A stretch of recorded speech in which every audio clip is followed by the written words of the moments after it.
कश्मीर में अतिवृष्टि के कारण भयानक आपदा आई। हमारे गृह मंत्री आदरणीय अमित शाह जी पहले यहाँ दौरा करके गए थे और कृषि और ग्रामीण विकास मंत्री के नाते आज मैंने भी खेतों में जाके हालत देखी, किसानों से बातचीत की। आपदा भयानक है। 3-3, 4-4 फीट सिल्ट जमा हुआ है खेतों में। एक फसल तो बर्बाद हुई ही है, लेकिन दूसरी फसल भी कैसे किसान ले पाएंगे, सवाल इसका खड़ा हो गया है। संकट की इस घड़ी में माननीय प्रधानमंत्री जी और केंद्र सरकार पूरी तरह से जम्मू कश्मीर की जनता के साथ है और कोई कसर नहीं छोड़ेंगे पीड़ित जनता को सहयोग करने में और संकट से निकालने में। संकट बड़ा है और किसान की अगर फसल बर्बाद होती है तो केवल फसल बर्बाद नहीं होती, उसके बच्चों का भविष्य बर्बाद होता है, उसकी जिंदगी तबाह होती है। लेकिन इस संकट के पार निकाल के किसान को ले जाएंगे, गरीब को ले जाएंगे, जम्मू कश्मीर को ले जाएंगे। और इसके लिए केंद्रीय टीम ने यहाँ दौरा कर लिया है। केंद्र का एक विशेष दल आया था जिसने प्रभावित क्षेत्रों का दौरा किया है। राज्य सरकार भी सर्वे करवा रही है। राज्य सरकार का मेमोरेंडम भी अभी आएगा, अभी पहुंचा नहीं है, और उसके आधार पर जम्मू कश्मीर को भरपूर सहयोग किया जाएगा। लेकिन कुछ चीजें जैसे मकान लोगों के टूट गए तो ग्रामीण विकास मंत्रालय की हमारी योजना है प्रधानमंत्री आवास योजना। अभी 5100 कुछ मकान राज्य सरकार ने बताए हैं कि पूरी तरह से टूट गए हैं। उन मकानों को बनाने के लिए राशि दी जाएगी।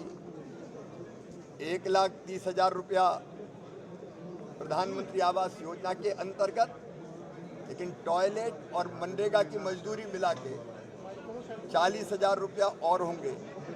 तो एक मकान बनाने के लिए राशि। एक और संकट है कि जो सिल्ट जमी है वो कैसे हटे। तो किसानों ने ये मांग की थी कि जिसका खेत उसकी रेत। अगर किसान कोई रेत हटाने दी जाए और उस रेत का उपयोग कर लेने दिया जाए तो किसान ये काम कर लेगा। तो जम्मू कश्मीर की सरकार ये फैसला कर रही है।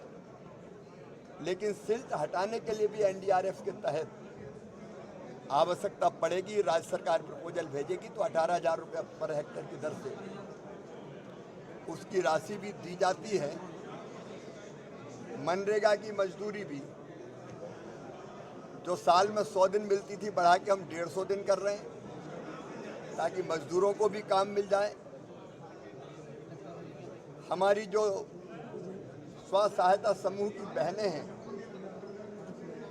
मैंने कहा कि उनकी भी सहायता का प्रपोजल यहाँ से आएगा, उसके लिए भी अलग से राशि जारी करेंगे।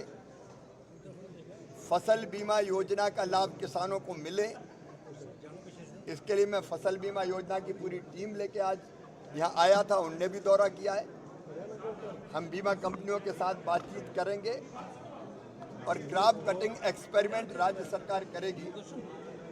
उसके बाद फसल बीमा योजना का लाभ किसानों को मिले, इसका इंतजाम किया जाएगा। बीज की ज़रूरत है। यहाँ की सरकार, हमारी राज्य सरकार से हमने कहा है कि उसके प्रपोजल भेजें अलग से, चाहे वो हमारे तिलहन के बीज हो या बाकी ज़रूरत के बीज है, हम अलग से उपलब्ध करवाने का काम करेंगे। और प्रधानमंत्री किसान सम्मान निधि कि एक किस्त हम एडवांस में किसान के खातों में डालेंगे ताकि उस पैसे का अभी बौनी में वो उपयोग कर सके। ये तो जल्दी डालेंगे, बहुत जल्दी। तो इस तरह जो तात्कालिक कदम उठाए जा सकते हैं वो हम तत्काल उठा रहे हैं। बाकी मेमोरेंडम पहुंचने के बाद फिर राज्य को जो और सहायता करनी है वो की जाएगी। नेशनल हाईवे बंद है, मूव करो उसको बहुत मुश्किल है। मैं सोचता हूं कि अब नेशनल हाईवे का काम युद्ध स्तर पर चला है और अब नेशनल हाईवे चालू हो गया है। मुगल रोड से भी ट्रैफिक जारी है। और परफेक्ट करने के लिए जितनी तेजी से काम हो सकता है हमारा मंत्रालय कर रहा है।